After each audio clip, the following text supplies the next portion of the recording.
Man, so Dark Side of the Ring re-premiered last night. And man, did they come back with a bang.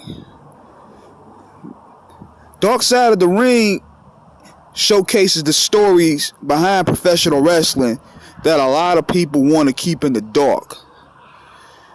But this one right here, this one may get Ric Flair out the paint. Now, what this one did is showcase the infamous plane ride from hell that took place in 2002. All types of fuckery went down on that plane. And see, it was Ric Flair walking around naked in a robe, flashing people. Then you had Brock Lesnar and Kurt Hennig wrestling on the plane and almost fell out the plane after Kurt Hennig played a joke on him, like he sprayed some cream on his head and smacked it, and Brock Lesnar chased him and they almost tussled and fell out the plane. Then you had JBL and Michael Hayes. Michael Hayes literally punched JBL in the face while he was sleeping, and it opened up his wound. JBL woke up and just slapped the dog shit out of Michael Hayes and knocked him clean out. Then XPOP took some scissors and cut his ponytail. That's just the gist of it.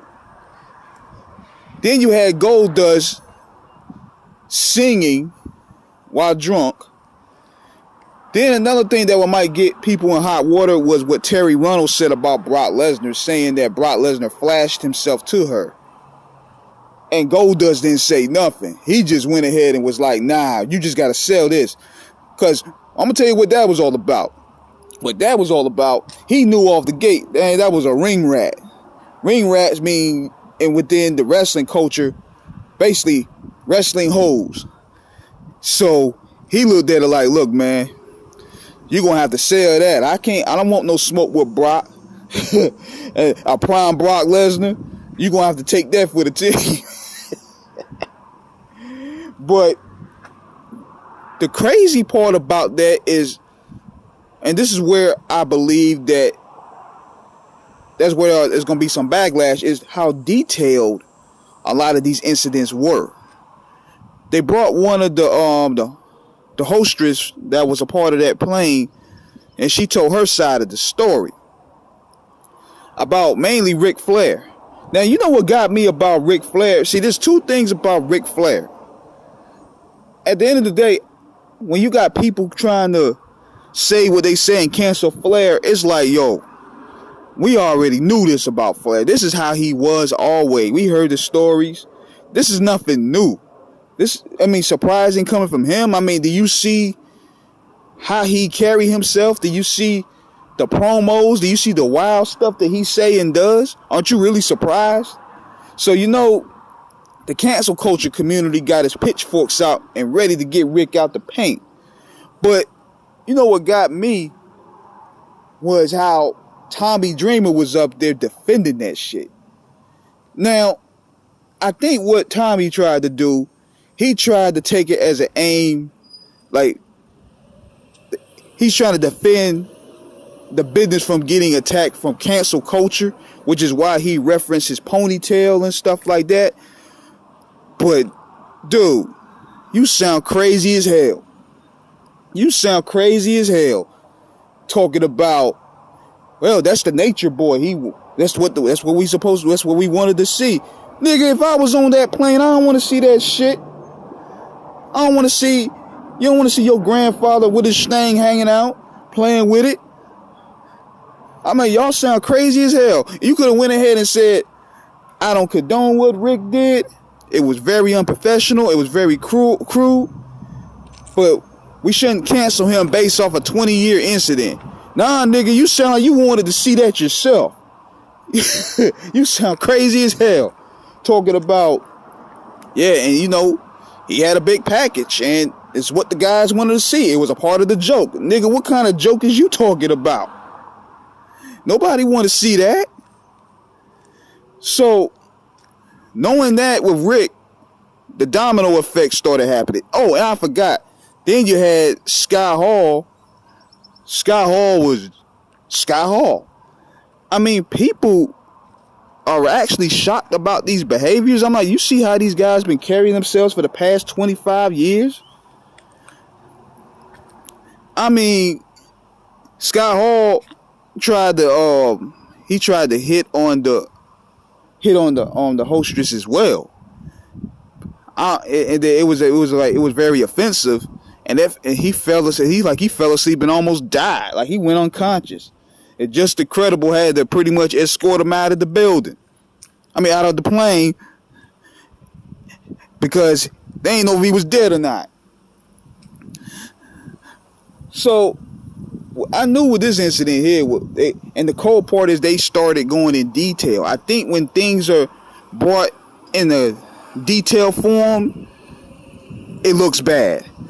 And Rick knew it looked bad. He said yesterday, soon as things started going good for me, here this come. And they been coming at Rick's neck. I'm pretty sure for right now, a lot of stuff is going to be canceled for him.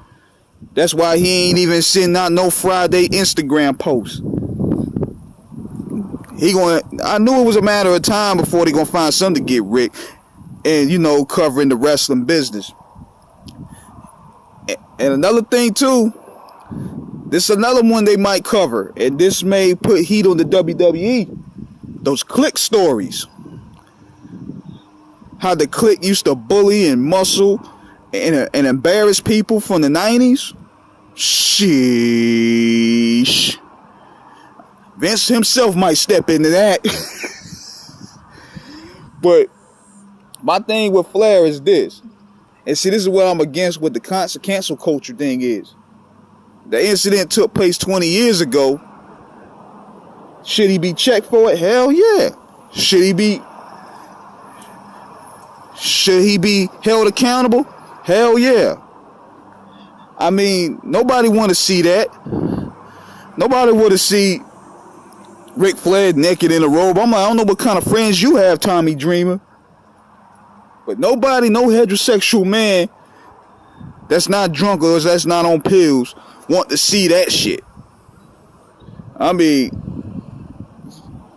come on, man. You got to be objective, man. I mean, I see where he tried to go with that, but you sounded more crazier than Flair. You sounded more crazier than Rob Van Dam. Like, it just shows you how crazy the wrestling business can be, man. And it just ties into show business. It ties into show business based off what goes on behind the scenes. There's a ton of stories like this out there. In every sport. Bullying. And with the regular people having power now, they can make some moves happen and get Ric Flair up out of here. Not kill him, but he can't be making no big money. All them endorsements, all them commercials, all those music video appearances, all that about to be a wrap, my nigga. Yeah, cause sometime all that wasn't even called for, man. You could have just set your ass on the plane and just been professional. You ain't had to do that. Nobody, especially walking around naked with a robe. I mean, nobody would have seen that. You could have just sat down and rode the plane. But here's another thing too, and people thinking, I don't think nothing's gonna happen to Brock. Brock is too protected by the business. Brock is too much of an asset. Nothing's gonna happen to Brock. And I don't know about the NWO. The NWO merch might take a hit too because of Sky Hall. And RVD says something that stuck with me though. He said, never meet your heroes. And me working within the business, I went through that phase as well. Meeting some of these people, and they didn't even turn out as solid as I thought they were. So I see what he was coming from with that. But my question to y'all is, do y'all think Ric Flair gonna be up out of here? Is it done for the Nature Boy? Is he finished? Cooked? Let me know. Subscribe. Hit that like button for me, man. Holla.